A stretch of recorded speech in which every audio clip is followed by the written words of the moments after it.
And that's what I would rather get to with my time in this very important Tetris review. It has a lot to say about, not humanity in general, but it has a lot to say about how we go through our lives.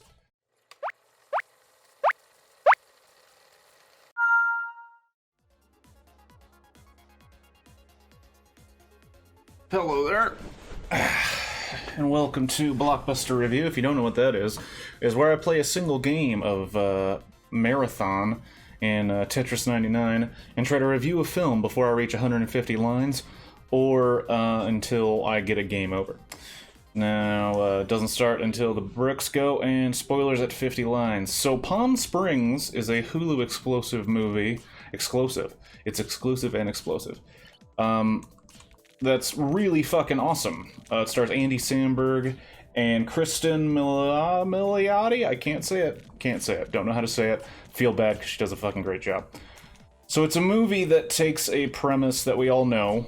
At least we should if we watch great cinema like Groundhog Day or Edge of Tomorrow, where character relives the same day over and over. As you probably would have seen in Groundhog Day, there's a lot of comedic potential and a sci-fi element and a lot of fun that can be had with such an idea, and a lot of fun is had in this movie. I loved it a lot. I watched it twice. As soon as I got done watching it, I was like, I'm gonna have to watch that again and pore over it for hours and hours. And I think that's kind of been the consensus amongst reviewers and just people watching it. It's a really, really good movie.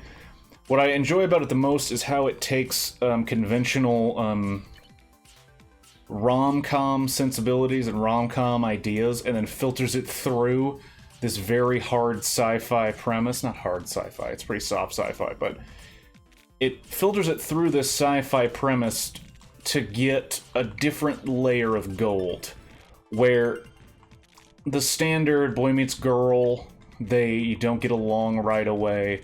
Maybe they're forced to be together. Maybe, you know, they have a moment that brings them together and they don't really understand why, and then fate forces them to become a couple. It takes that and then kind of gives the idea, what if he traps her through no fault of his own, in theory, traps her in this never-ending loop of the same day over and over, and then they have to figure out how to live with that.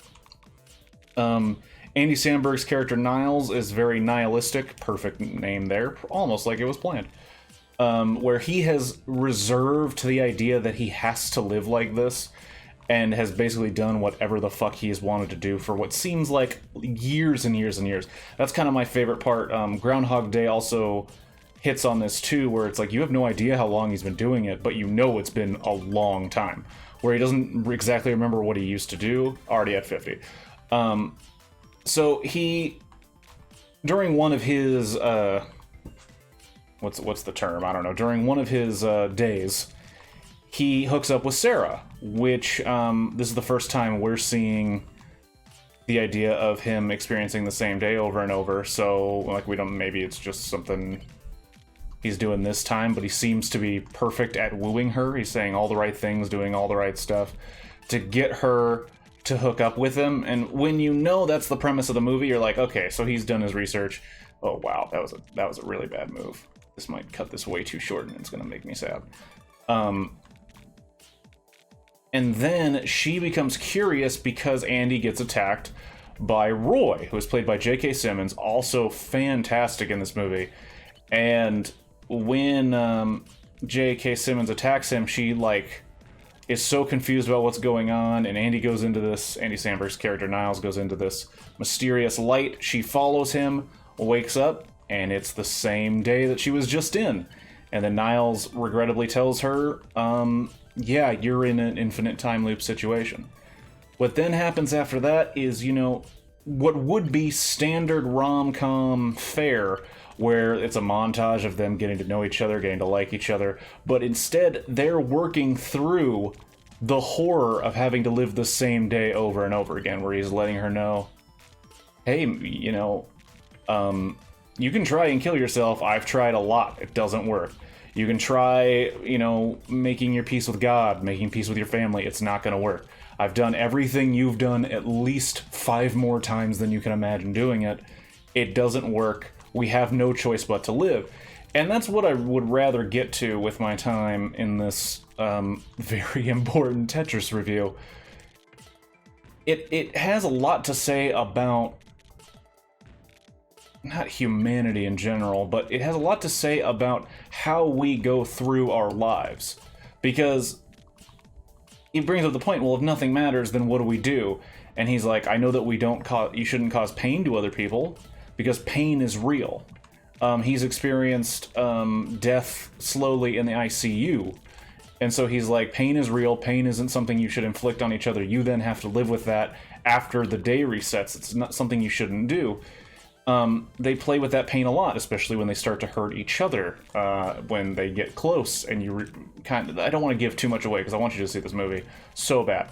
When you find out more about Sarah, and you find out why she kind of dislikes herself, and why she's so worried about her past, because that's another thing, where they talk about, is the past of a person important? Oh wow, the past of a person important is terrible to spit during your video. Is it important what a person does in their past? Is it important how they have changed since then? Because you go through an experience like this, obviously you are changed forever.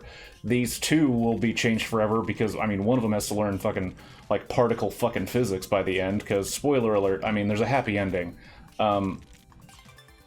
Because the whole movie kind of has this nihilistic feel, and you wonder, like, okay, maybe they'll end up together, but do they end up together in a scenario where they live this day for the rest of existence, or whatever fucking happens? And they don't do that. They give you kind of a storybook ending in their way, in their funny R-rated comedy way.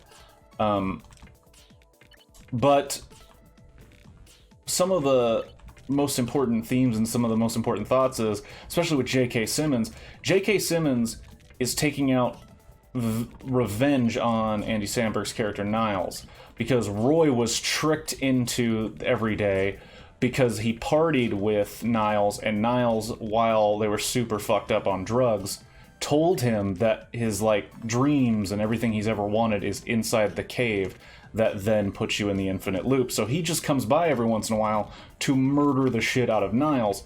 But he stops once Sarah basically puts him into traction and puts him in the hospital, and he realizes what he has done to Niles this whole time, which is such a great metaphor for how we treat each other.